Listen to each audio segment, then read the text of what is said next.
Hello! Aujourd'hui, je vous présente un tutoriel qui m'a été inspiré par la classe en ligne de Nuneka qui s'appelle The Magic Goblet, disponible sur le site Finabert Art Studio, dont je vous ai mis le lien en descriptif.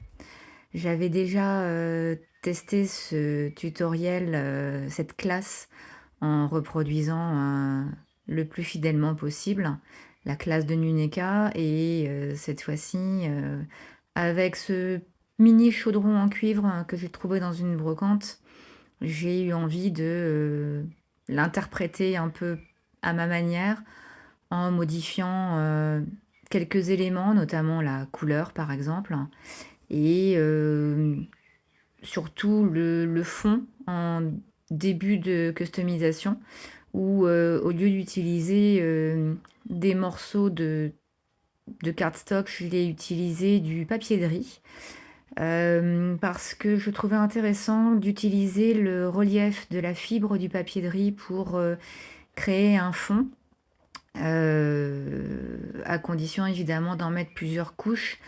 Donc là, j'ai commencé avec de la Mod Podge à mettre ma première couche de papier. L'avantage, c'est que le papier de riz est relativement fin et se déchire assez facilement. C'est pour cette raison que je déchire les bords qui sont droits pour éviter qu'on puisse trop deviner l'endroit où j'ai superposé le papier.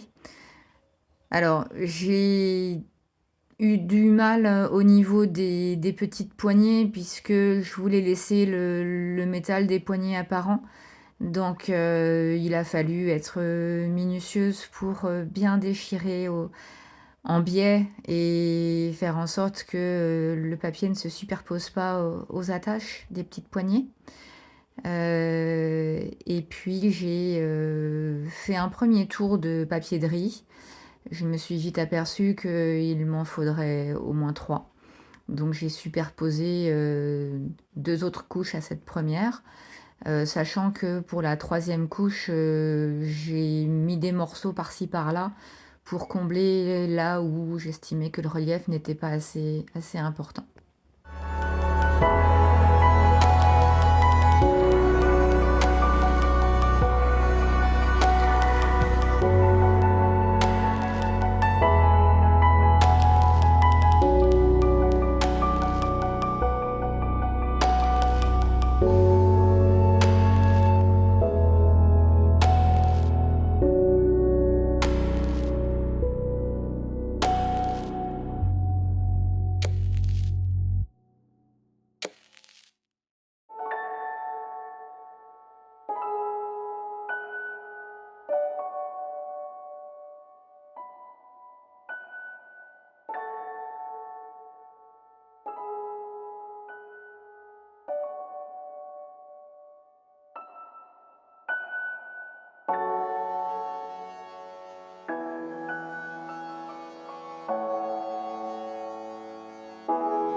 Après les 3 couches de papier de riz, une fois que la colle a bien séché, histoire que le papier ne se déchire pas avec les coups de pinceau, je vais recouvrir l'ensemble du pot avec du gesso noir pour sceller le tout définitivement et puis pour préparer la surface pour la suite, hein, c'est-à-dire les éléments que je vais pouvoir y coller et les différentes peintures que je vais appliquer sur ma composition.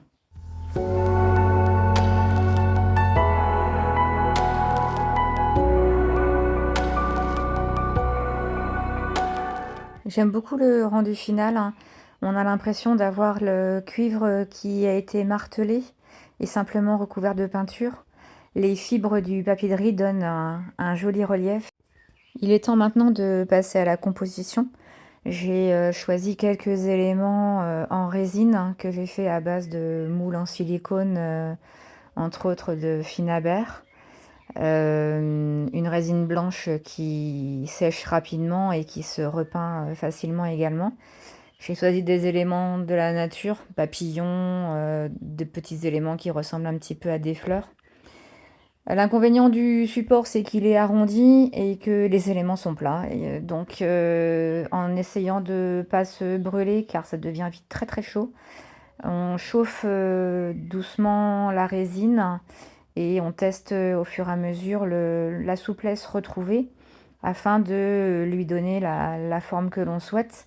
Donc il faut obtenir le juste milieu entre souplesse et maniabilité pour éviter que la résine se casse. Donc je lui donne rapidement une forme arrondie avant que ça ne refroidisse trop.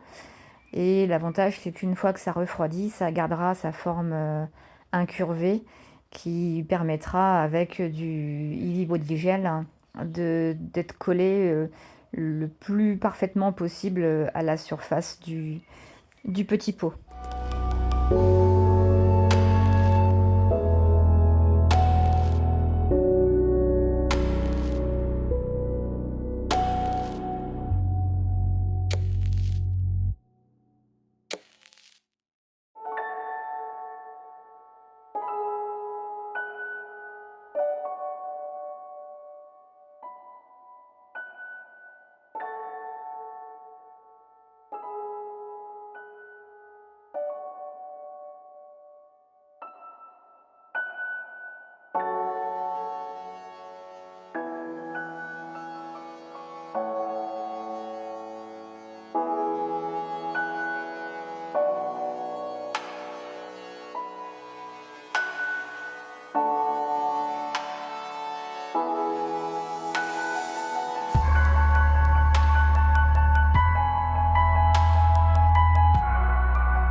Comme j'ai imaginé que ce petit pot pourrait très bien être un petit chaudron d'une sorcière et que les sorcières font des potions, j'ai trouvé intéressant d'utiliser des bouteilles, enfin des moules de bouteilles pour pouvoir agrémenter ce pot dans l'esprit dans l'esprit sorcière et chaudron pour faire bouillir des concoctions magiques. Je les assemble tranquillement. J'essaye de réfléchir à la composition, mais j'essaye aussi de lâcher un peu prise pour voir ce que ça donne. Au pire, tant que la colle n'est pas sèche, on peut toujours décoller et repositionner, donc pas d'inquiétude à ce sujet. Et même si j'aime bien avoir une idée précise de là où je vais, j'ai appris que on peut être parfois surpris à se laisser un petit peu aller et à se laisser guider par son instinct ou ses envies du moment, même si elles diffèrent de nos habitudes ou d'un chemin qu'on s'est tracé pour atteindre un objectif précis. Et je continue avec encore un autre papillon pour continuer dans cet esprit de la nature. Puis j'ajouterai les petits éléments pour combler les espaces que je finirai de combler avec des petites étoiles mécaniques qui viennent de la collection Mechanicals de Finabert.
Une fois tous mes éléments collés et le Eevee Body Gel bien sec, histoire que les éléments ne bougent pas quand je vais les peindre, je recouvre l'ensemble de la composition une fois encore de gesso noir afin de préparer le pot pour passer enfin à l'étape de la colorisation.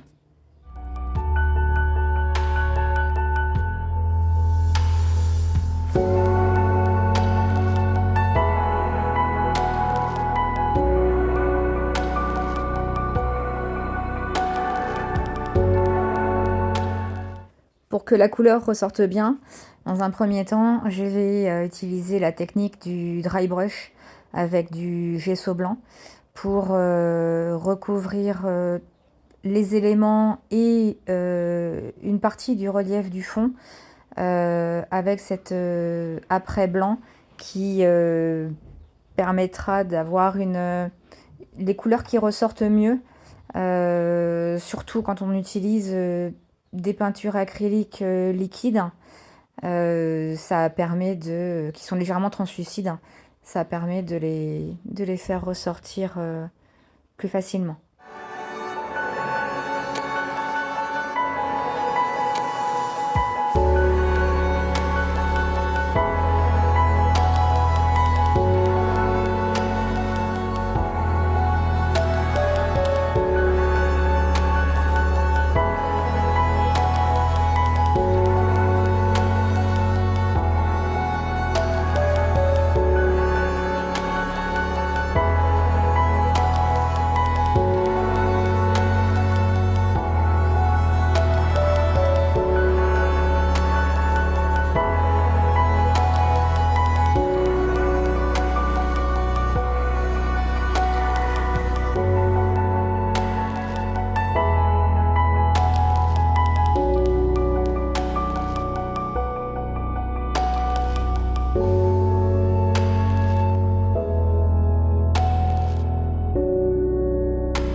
Je passe une première couche fine sur l'ensemble de la composition. Il vaut mieux faire des couches fines et les superposer plutôt que de faire une couche avec trop de peinture qui serait difficilement rattrapable. Et une fois cette première couche légère, je repasse une deuxième couche principalement sur les reliefs pour accentuer le marquage de la couleur sur ces reliefs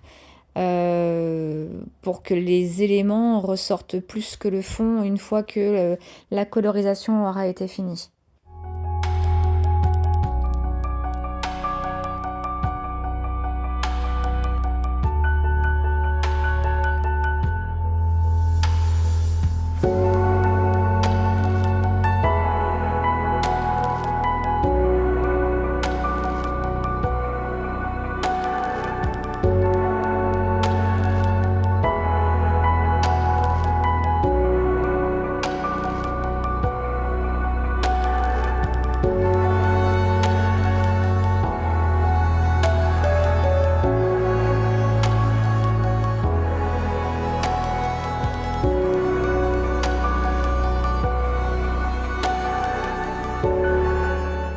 Une fois le gesso blanc bien sec, il est enfin temps de passer à la couleur.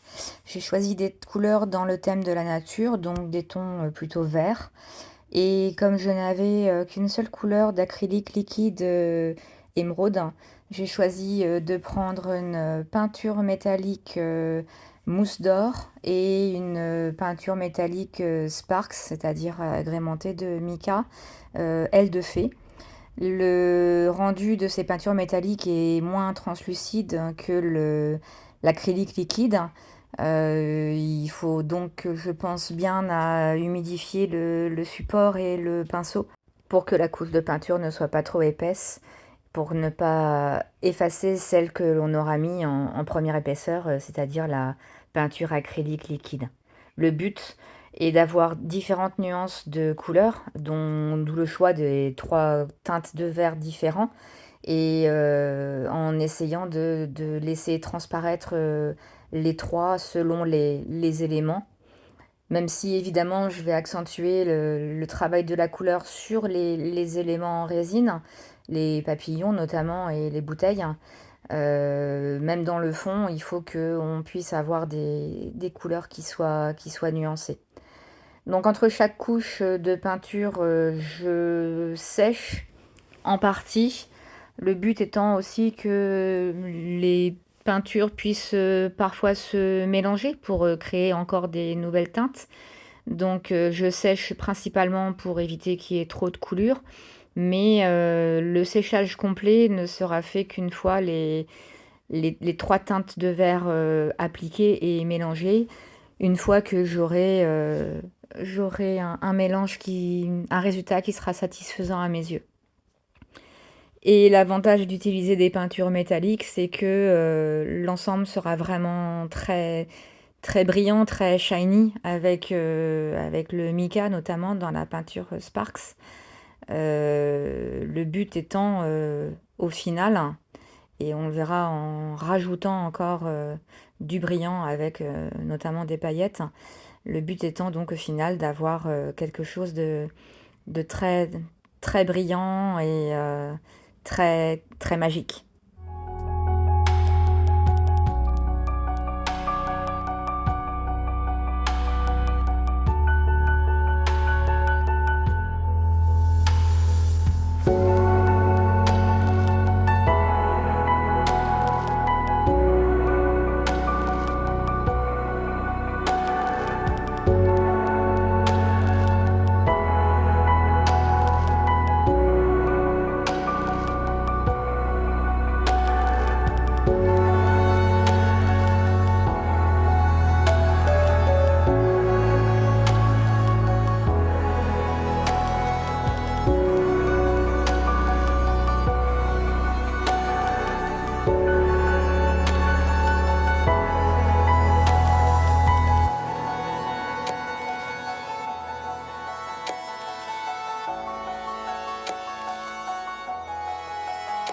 Maintenant que j'ai obtenu mes couleurs vertes qui me satisfont, on va pouvoir passer à l'application de la couleur complémentaire.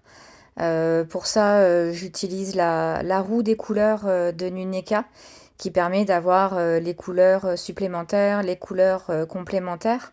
Et donc, elle me permet de vérifier que la couleur complémentaire du vert, c'est le rouge. Donc j'ai choisi des teintes qui tirent sur le rouge orangé, donc le carmine en acrylique liquide et le rouge en peinture métallique que je vais utiliser en extérieur pour le carmine, pour donner un, un peu de relief, un peu de profondeur aux éléments, comme si pour donner un peu de patine en fait. Et le rouge métallique, je l'utiliserai par-dessus pour donner du relief aux éléments en résine et pour peindre aussi l'intérieur du chaudron. Et je vais essayer aussi de l'utiliser sur les petites poignées pour voir ce que ça peut donner visuellement au final. Quitte à le moduler par des cires métalliques ensuite pour varier un petit peu les teintes si elles ne me conviennent pas. Pour le rouge métallique, quand on l'applique, quand il est mélangé avec de l'eau, il fait une teinte un petit peu rosée, mais il retrouve sa couleur rouge profond une fois qu'il est séché.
suite à un problème d'enregistrement, j'ai pas pu filmer la peinture de l'intérieur du pot, mais j'ai simplement recouvert de peinture métallique Royal Rouge l'intérieur de façon homogène.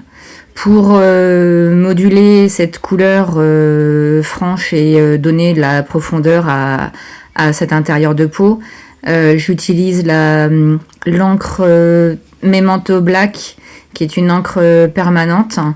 Je tamponne avec mon outil de façon irrégulière, puisque le but est de donner un effet vieilli. Donc il ne faut pas que ça ait l'air trop régulier du coup.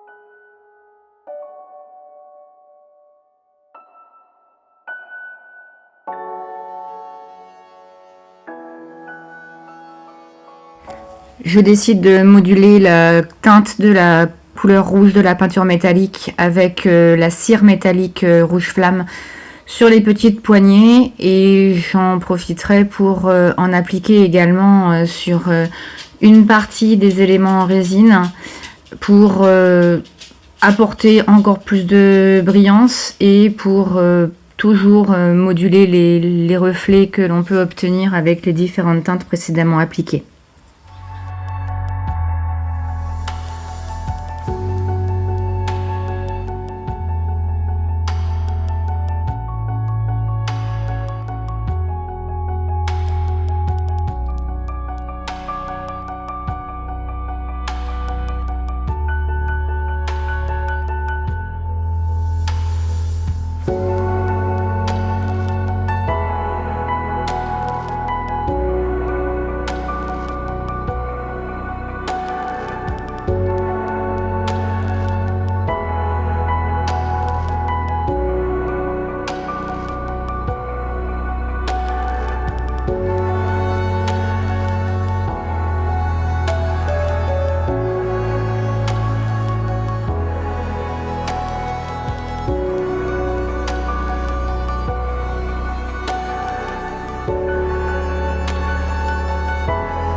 une touche supplémentaire de cire avec la White Pearl, cire métallique qui apporte un effet de transparence brillante pour faire ressortir encore plus certains points de la composition. J'insiste donc sur les papillons et les petits éléments en résine pour accentuer le relief et augmenter la différence entre le fond et les éléments en résine.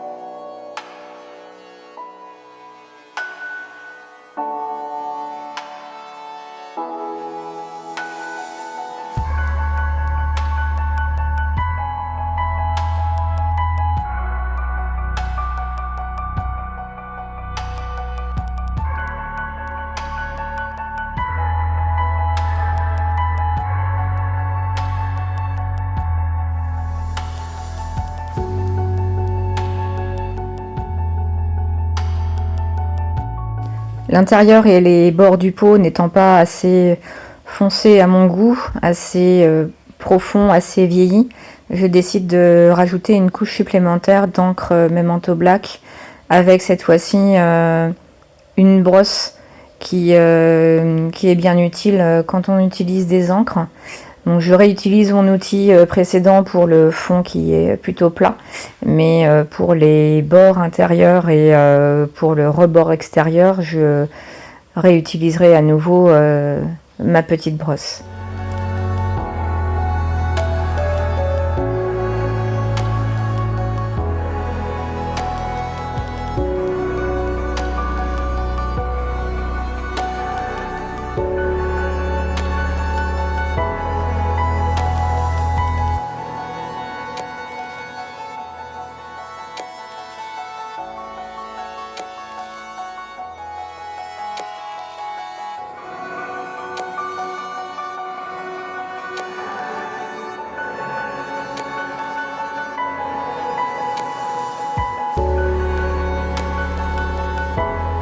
J'en profite également pour passer un petit peu d'encre aussi sur les poignets. Le rouge est trop uniforme et trop brillant par rapport au rebord du pot.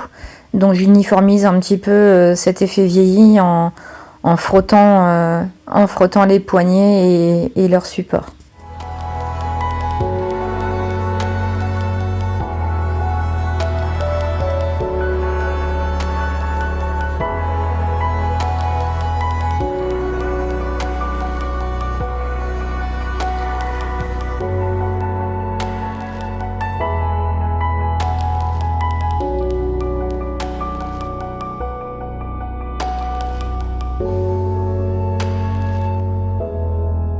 Au fur et à mesure de ma création, j'ai réfléchi dans un coin de ma tête à ce que je pouvais utiliser comme élément pour agrémenter le bas du pot.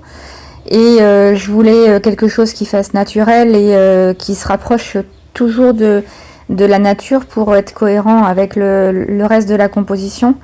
L'idéal aurait été de les mettre dès le début pour qu'ils soient eux aussi peints avec les peintures vertes pour donner des nuances, mais l'idée ne m'est venue qu'en cours de route. Donc j'ai donc récupéré des feuilles de fleurs artificielles que j'avais achetées chez Action, il me semble. Je les recouvre recto verso de gesso noir pour cacher la couleur verte trop artificielle et pour pouvoir plus facilement les recouvrir de cire Firebird qui a cet effet, cette couleur orangée qui correspond aux couleurs complémentaires du vert de la composition générale. Et je me suis ensuite appliquée à les coller une par une pour faire comme une couronne en bas du pot, afin de conserver cet effet naturel comme si le pot était posé dans un cercle d'herbe. Puis je vais repasser au pinceau une couche de cire, notamment pour cacher les morceaux de colle que l'on peut apercevoir qui est devenu un peu blanchâtre en séchant. Et je vais finalement décider de cirer tout le bas du pot et j'en profiterai pour cirer aussi le dessous du pot, ce qui va permettre notamment de créer une couche de protection, ce qui évitera d'avoir la peinture qui s'écaille quand on déplacera le pot et qu'on le manipulera en le posant sur différents supports.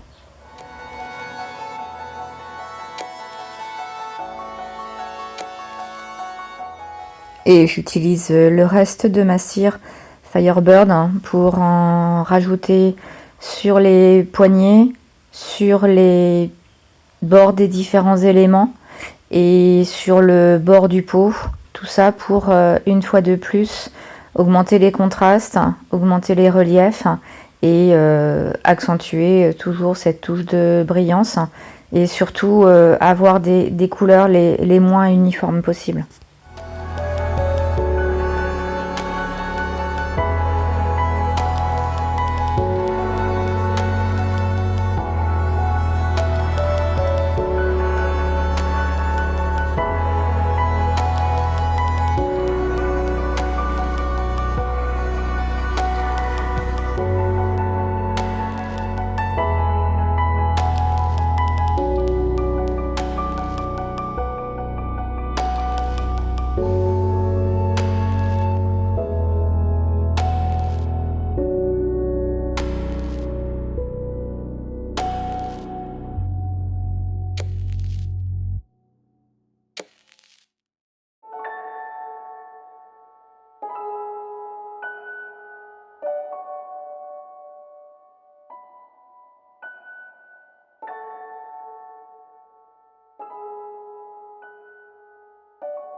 J'arrive maintenant à la touche finale où je vais encore accentuer l'effet de brillance avec de la pâte à effet licorne qui contient des paillettes dans les tons translucides et blanches que je vais mélanger avec des paillettes vertes et marron doré pour augmenter l'effet shiny sur à la fois sur les éléments de la couronne, sur les éléments en résine et également un peu sur le fond.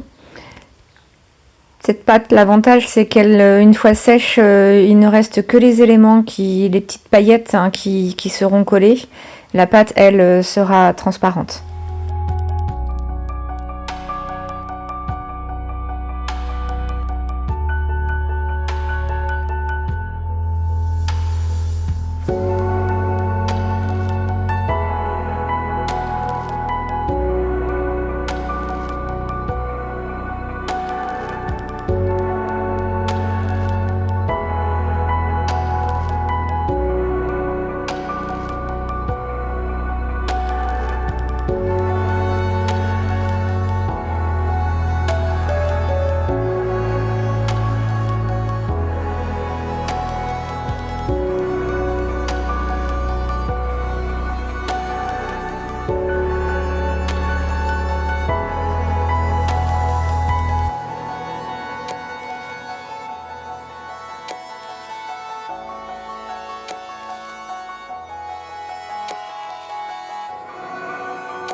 Je profite que la pâte n'est pas encore sèche pour ajouter des paillettes blanches sur les principaux éléments, c'est-à-dire les papillons et les petites bouteilles, pour les faire ressortir. Puis en dernier, je vais ajouter des grosses paillettes orangées qui rappellent la teinte de la cire Firebird pour combler les espaces entre les éléments et rajouter une dernière touche de brillance, un peu comme des petites étoiles qui scintilleraient.